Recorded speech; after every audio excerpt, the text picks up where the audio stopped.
Hello বন্ধুরা, good morning. এখন বাজে রাত 3:30। এই যে দাঁড়াও দেখাই তোমাদের। এই দেখো 3:30 বাজে আর এখন চলে আসলাম তোমাদের সামনে ভিডিওটা স্টার্ট করে। তো এখন এই দেখো আমার বর এখনও শুয়ে রয়েছে, নড়ছে, দেখো ভূতের মতন লাগছে দেখতে। ব্ল্যাঙ্কেটের নিচে ও রয়েছে আর আমি এই যে উঠলাম। বিছানা টিছানা তো এখন কিছু তোলার কোনো ব্যাপার নেই, যেহেতু এখনও সকাল হয়নি। তো এত সকালে ওঠার উদ্দেশ্য রয়েছে একটা। আমাদের বাড়ির পাশেই এখানে শীতলা পুজো হচ্ছে। মা শীতলা জাগ্রত ঠাকুর এখানে গ্রামের সবাই পুজো করে আর মাইকে প্রচার করে বলে যায় যে আগের দিন সবাই ভোর রাত থাকতে রান্না করবে, যাতে পুজোকালীন কেউ উনুন না জ্বালে। তা সেই মতোই এই যে উঠে পড়েছি। আমাদের গ্রামের সব মহিলারাই উঠেছে কম বেশি, আরও যারা ঘুমিয়ে রয়েছে তারাও উঠবে, কেননা সবারই একই নিয়ম। তো আমার বোনকে ফোন করে ওকেও ডেকে জাগিয়ে দিলাম আর আমি এই যে উঠে পড়েছি। তো যাবো এখন রান্না করতে। তারপর সাথে থাকো, সারাদিন দেখতে থাকো, যতটা পারি তোমাদের সাথে শেয়ার করার চেষ্টা করব। আমি এখনও ঘর খুলিনি, তাই যে ঘরের তালাটা খুলে নেই। আর কিছু বাসনপত্র রয়েছে বললাম, সেটা হচ্ছে ধুয়ে এনে তারপর হচ্ছে রান্না করতে হবে। যেহেতু কালকে রাত্রে খাওয়া দাওয়া করেছি, সেসব কিছু একটু বাসন আছে। আর ভাতের হাঁড়ি, সেটাও তো ধুতে হবে, না ধুলে তো আর রান্না করতে পারবো না। দেখো বাইরেটা এখনও কতটা অন্ধকার রয়েছে, দেখো এই যে।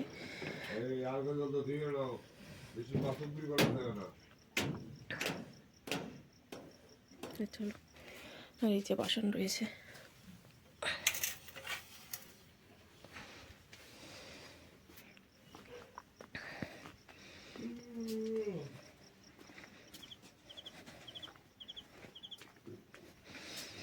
দেখো বোনকে তো ফোন করেছি, ও উঠেছে কিনা দেখছি। লাইট তো জ্বালিয়েছে বাইরের।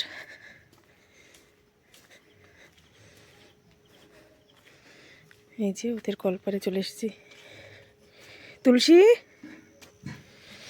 দেখো ওর হাড়ির আওয়াজ পাওয়া যাচ্ছে, দাঁড়াও দেখে ডেকে নিয়ে আসি।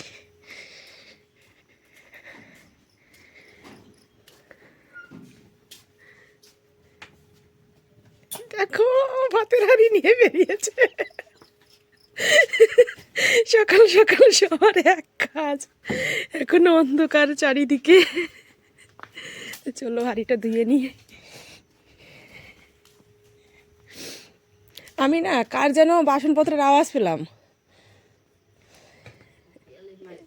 ওদের না।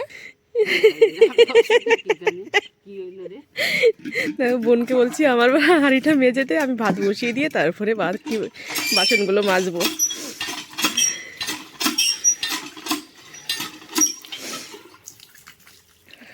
এই একটা সুবিধা, দেখেছো তো বাড়ির পাশে বোনকে রাখার।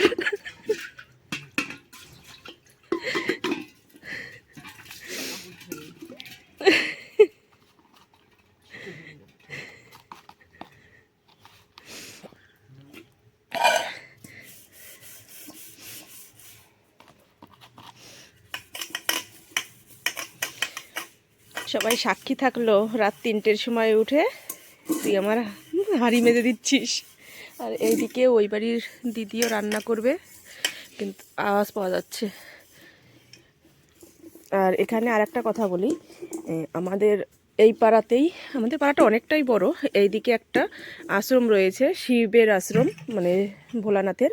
আর সেই রবিবারে তো শিবরাত্রি, তার জন্য আজকে 5 দিন ধরে অনুষ্ঠান চলবে। অনুষ্ঠান অবশ্য শুরু হয়ে গেছে, এই যে প্যান্ডেলের মানে গেটটা তোমরা দেখতে পাচ্ছ, তোমাদের সামনেটাও দেখাবো। রবিবারে যেহেতু শিবরাত্রি, এর মধ্যে একদিন তোমাদের দেখিয়ে দেবো। আজকে তো শনিবার না, কালকে। যাই হোক, শুরু হয়েছে বৃহস্পতিবার থেকে। এদিকে এই যে ভাতের হাঁড়ি নিয়ে এসে বসিয়ে দিয়েছি জল দিয়ে, আর এই সাইডে ডাল বসালাম প্রেশার কুকারে। এটা হচ্ছে ছোলার ডাল বসিয়েছি, ছোলার ডালই ঘরে রয়েছে এখন, আর কালার ডাল রয়েছে, তা কালার ডালটা করলাম না, ছোলার ডালটা বসিয়েছি। কেন? না না, প্রেশার কুকারে হয়ে যাবে। আর এই যে চাল ধুয়ে নেব এখন। তো চলো।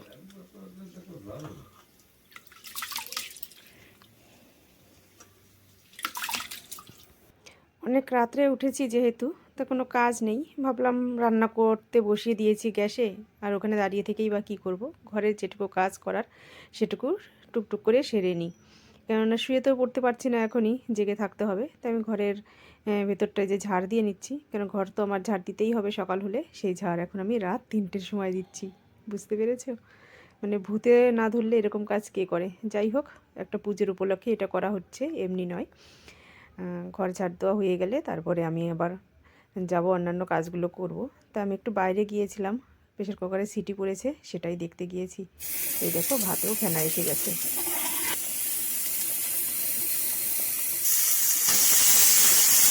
এই যে ডাল ওদিকে বসিয়ে দিয়েছি, আর এখানে এই যে ঘরে চলে আসলাম সবজি কাটতে। তা বরের কাছে শুনে নিলাম যে কি রান্না করব।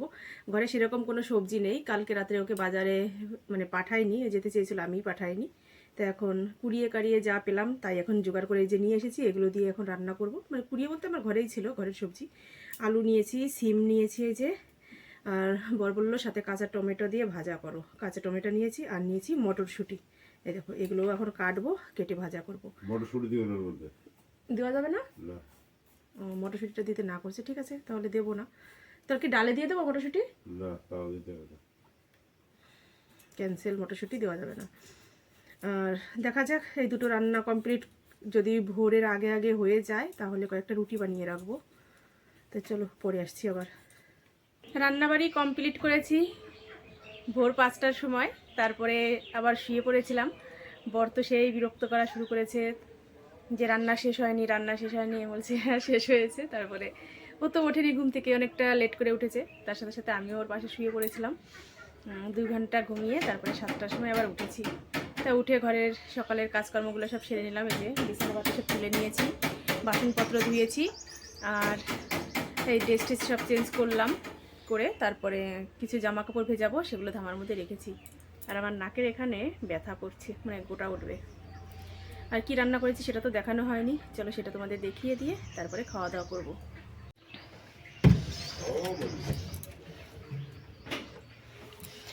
এই যে এখানে রয়েছে ছোলার ডাল, একটু হালকা হয়ে গেছে ডালটাই, দেখো হালকা নয়, জমে গেছে, জমে গেছে, হালকা নয়, ভুল বললাম। যখন নামিয়েছিলাম তখন হালকা ছিল, এখন জমে গেছে। আর এই যে রয়েছে সিম, আলু আর কাঁচা টমেটো দিয়ে ভাজা করেছি এটা।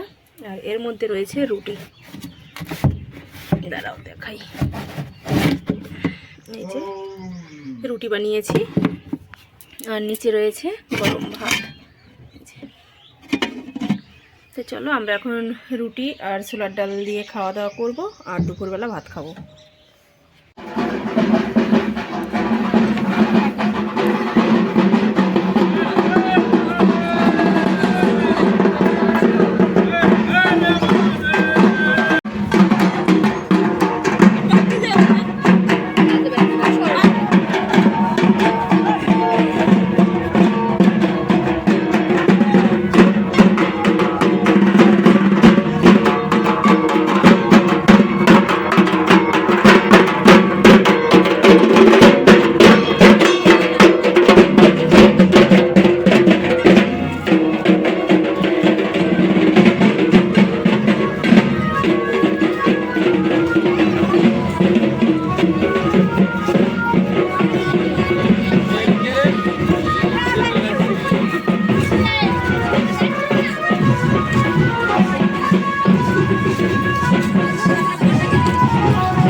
একটু আগে তোমাদের সামনে যে ঝুমুর নাচ দেখালাম সেটা হচ্ছে শিব পুজোর উপলক্ষে এই নাচটা হচ্ছে, তো সেটাই দেখালাম তোমাদের। আর আমি এখন রেডি হয়ে নিয়েছি, এখন যাব একটা শীতলা পুজোর অনুষ্ঠানের ওখানে।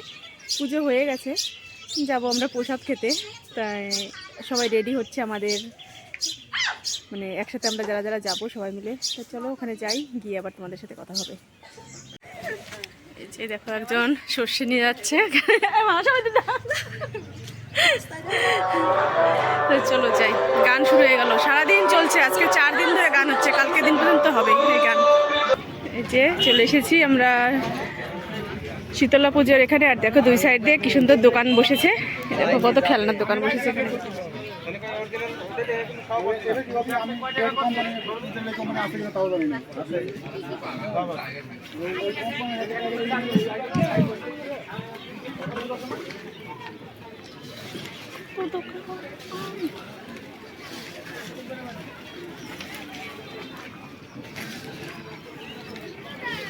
অনেক বড় মেলা। আমি শুধু শুনলাম যে কি দোকান বসবে, আমার কাছে হয়তো দুই একটা হালকা দোকান বসবে, কিন্তু এরকম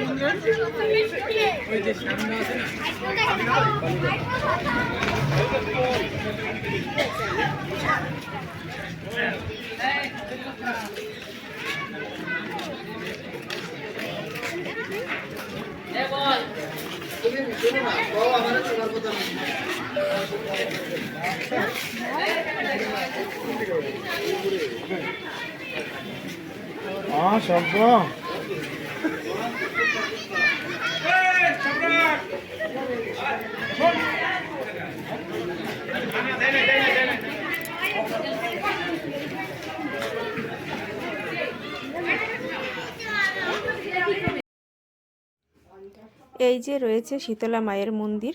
চলো তোমাদের একটু সামনে থেকে দেখাই, কেননা মন্দিরের গেটটা আটকানো রয়েছে। এই যে মায়ের মন্দির, এখানে সবাই এসে যার যার মনের ইচ্ছা কামনা করে, সেগুলো সফলও হয়। আর এই যে এদিকে প্রসাদ দেওয়া হচ্ছে, তাই এই যে আমরা সবাই প্রসাদ নিতে এসেছি, ফল প্রসাদ আর চিড়ের ভোগ প্রসাদ। তা যাই হোক, চলো প্রসাদটা নিয়ে নিই। প্রসাদ নিয়ে ঠিক বাইরের দিকে বেরিয়ে এসেছি, কারণ আরও যারা দিদিরা রয়েছে আমার সাথে, ওরা কিছু খাবার নেবে বাড়ির জন্য। তাই এদিকে রয়েছে হচ্ছে নানান রকম খাবারের দোকান, সেখান থেকে এই যে পাঁপড়, জিলাপি আরও কী যেন নিয়েছে দিদি। আমি তো পয়সা নিয়ে যাইনি বলে আমি কিছু নেইনি, তবে দিদির কাছ থেকে 10 টাকা নিয়ে মায়ের মন্দিরে দিলাম। শীতলা পুজোর মেলার ওখান থেকে চলে এসেছি, আর বাড়ি এসে খাওয়া দাওয়া করে নিলাম। আর কিছু জামা কাপড় ছিল বাইরে, সেগুলো সব ঘরে এনে গুছিয়ে নিয়েছি। আর এখন আমি বসেছি বিড়ির পাতা কাটতে। বাড়ি এসে হাঁসকে খেতে দিয়েছি। আমার বরকে বলেছিলাম হাঁস আনতে এই পুকুর থেকে, তাই ও গিয়ে হাঁস নিয়ে এসেছে, আর আমি খেতে দিয়ে ওকে ঘরে তুলে দিয়েছি। তারপরে গিয়েছি বিড়ি দিতে, বিড়ি দিয়ে এসে খাওয়া দাওয়া করেছি, সন্ধ্যা দিয়েছি। তো চলো এখন বিড়ির পাতা কাটবো, আর কোনো কাজ নেই। দেখ টুপি টুপি পরে একদম রেডি হয়ে নিয়েছি, কেননা শীত করছে। এখন বাজে রাত 7টা। তাই তোমাদের সাথে এখন লাস্ট কথা বলতে আসলাম। ভিডিওটা আমি এখানেই শেষ করছি। আজকে তো প্রচুর অনুষ্ঠান রয়েছে। এখন রাত্রে মোমবাতি প্রতিযোগিতা হবে, শঙ্খপু হবে, মিউজিক্যাল চেয়ার প্রতিযোগিতা হবে, এসব চলবে। আর মেলা বসেছে যেহেতু, লোকজন আসবে, একটু অনুষ্ঠান না রাখলে লোকজন কি উপলক্ষেই বা যাবে সেখানে। তাই এখনই মাইকে প্রচার করবে। আর এদিকে তো শিব পুজোর মাইক সারাদিন বাজছে, আবার একটু বন্ধ হচ্ছে, সেই ফাঁকে ফাঁকে তোমাদের সাথে কথা বলছি। এর জন্য আমি ঠিকমতো কথা বলতে পারছি না, যেহেতু মাইকের আওয়াজে তোমরা কিছু শুনতেও পারবে না, আর হচ্ছে কপিরাইট চলে আসবে। তো যাই হোক, এভাবেই কথা বলে আজকের ভিডিওটা শেষ করলাম। তোমরা ভালো থেকো, সুস্থ থেকো, আমার চ্যানেলটি সাবস্ক্রাইব করে দেওয়ার পাশে থেকো। আজকের মতো টাটা।